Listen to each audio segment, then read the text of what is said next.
प्यार वो एहसास है जो हर किसी को नहीं होता। प्यार वो महसूस है जिसके अंदर खो जाने का दिल करता है। यही एक एहसास मैं आपको बताना चाहता हूँ। शाम का समय था, मैं अपने दोस्त का इंतजार कर रहा था। स्टेशन के बाहर हम लोग का बाहर कहीं घूमने जाने का प्लान था और मैं जल्दी पहुंच गया था। कुछ समझ नहीं आ रहा था कि मैं क्या करूं। मैं स्टेशन के पास जाके बैठ गया, तभी कुछ ऐसा हुआ कि मेरी जिंदगी एक अलग मोड़ लेने वाली थी। स्टेशन की तरफ मैं देख रहा था कि मेरा दोस्त आया कि नहीं, तभी अचानक से मेरी नज़र एक लड़की पर पड़ी। वो जो वक्त था, मैं पूरी तरह कुछ देर के लिए थमसा गया था। मैं सब भूल गया था कि मैं कहाँ हूँ, क्यों हूँ। बस मेरी आंखें उस लड़की की तरफ से हट ही नहीं रही थी और इस तरह से मैं उसे देखता ही जा रहा था।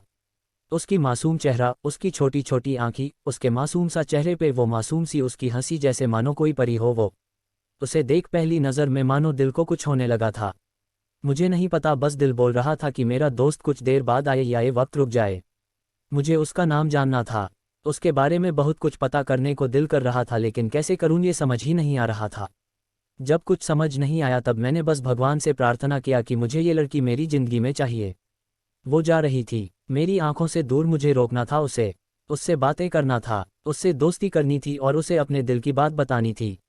लेकिन कैसे, यही सवाल बस बार बार मेरे मन में आ रहा था और मुझे बेचैन किए जा रहा था।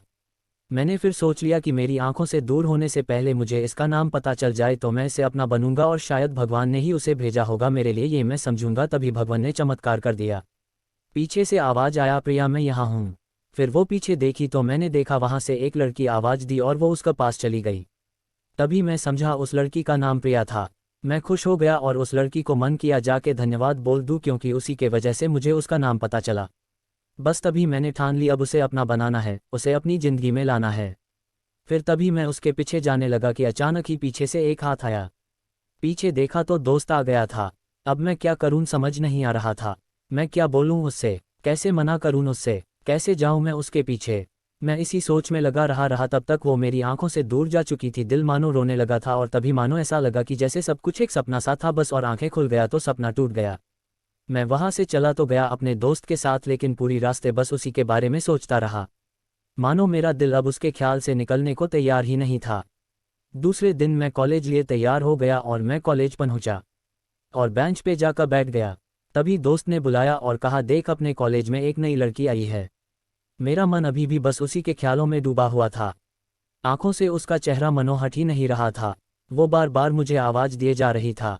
तभी मुझे गुस्सा आया और पीछे उससे बोलने जा ही रहा था कि मैं रुक सा गया। मेरी नज़र मानो फिर से एक बार सपनों में चला गया। मैंने देखा कि वही थी। मानो जैसे मेरी खुशी का कोई ठिकाना नहीं रहा, मैं खुद को रोक ही नहीं पा रहा था और मेरे समझ में ही नहीं आ रहा था कि मैं क्या करूं, क्या बोलता। मैं बस जाके अपने दोस्त के गले लग गया और हंसने लगा। तभी पता चला वही वह नई लड़की थी जो कॉलेज में आज पहला दिन आई थी। मैं तो मानो हवा में उड़ने लगा। फिर मैंने एक दिन अपने दोस्त को बताया कि ऐसा ऐसा है। उसने कहा, जाके बोल दे उसे अपने दिल की बात। लेकिन मैं डरता था कि वो क्या कहेगी, क्या लगेगा उसे। यही सोच के मैं हमेशा रुक जाता था। मैं सोचने लगता था कि कहीं वो मेरी बातें सुन के मुझसे दूर ना हो जाए। मैं उससे दूर नहीं होना चाहता था। मुझे ये एहसास हो गया था कि शायद वो भी मुझे पसंद करती थी, लेकिन वो कभी कुछ नहीं कहती थी। उससे लगता कि मेरे मन में उसके लिए कुछ नहीं है। लेकिन वो क्या जाने कि उसे पहली नज़र में देख के ही मैंने उसे अपना दिल दे चुका था। दिन बीतते गए, हम लोग एक अच्छे दोस्त की तरह साथ रहते और बातें करते थे। लेकिन न कभी मुझे हिम्मत हुआ उससे कुछ भी कहने का, ना और ही उसे।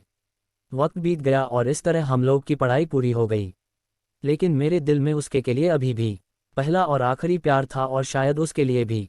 और इस तरह से हमें सबको अलग अलग कंपनी में जॉब लग गई थी। तभी बस एक दिन मैंने सोच लिया कि अब बस मैं उससे कल जाके दिल की बात बता दूंगा। मैं अगले दिन सुबह उठा और मैंने उसे फ़ोन किया और उससे कहा कि मुझे मिलना है उससे। उसने मिलने के लिए हाँ कर दिया और इस बात से मुझे बहुत खुशी मिला। हम लोग ने एक समय निर्धारित किया था और मैं समय से पहले वहाँ उसका इंतजार कर रहा था। तभी मेरी नज़र उस पे पड़ी। वही कपड़े, वही बैग, वही छोटी छोटी आंखें और चेहरे पे वही प्यारी से मुस्कान। मानो ऐसा लग रहा था कि वही पहला दिन हो जब मैंने उसे पहली बार देखा था। वो धीरे धीरे आ रही थी। मैं तो बस उसे देखता ही जा रहा था। फिर वो पास आती है, फिर वो मेरे सामने बैठ जाती है। तभी बस मैंने उससे कहा कि मुझे कुछ कहना है उससे। फिर तभी उसने भी कह दिया कि मुझे भी कुछ कहना है तुम्हें। मैं खुश हो गया। मुझे लगा कि आज वो भी अपने दिल की बात बोल देगी। फिर मैंने उससे कहा दिया कि तुम पहले बोल दो। उसने तो पहले मना किया पहले बोलने से, लेकिन मैंने ही जिद कर दिया कि पहले तुम बोले और वो बोलने जा रही थी। मानो मेरी सांस रुक गए थे उसकी बातें सुनने के लिए। सब कुछ थमसा गया, बस ऐसा लगा मैं और वो, और कुछ नहीं है आसपास। फिर उसने अपने बैग से एक कार्ड निकाला और दिया मुझे। वो जो पल था वही पहला पल जब मुझे लगा कि मेरा सपना था और सपना टूट गया। उस कार्ड में उसकी शादी का आमंत्रण था। बस फिर क्या, सब कुछ वहीं रुक गया। शायद मैंने बहुत देर कर दी उससे अपनी दिल की बात बताने में, शायद बहुत बहुत देर। फिर उसने मुझसे पूछा कि तुम क्या कहना चाहते थे।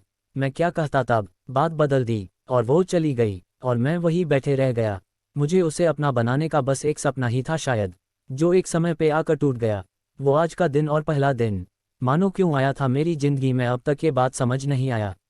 पहला दिन भी एक सपने की तरह आई और कुछ देर बाद टूट गई। और ये आज का पल, जो फिर से एक सपना बनकर पल में टूट गया। इसीलिए दोस्तों, कभी भी अपनी दिल की बात बताने में देर ना करो, वरना इतना देर हो जाता है कि अपने प्यार को बस सपने में ही अपना बनाना पड़ जाता है। अगर आपको ये कहानी पसंद आई तो प्लीज़ शेयर करें, लाइक करें और सब्सक्राइब जरूर करें।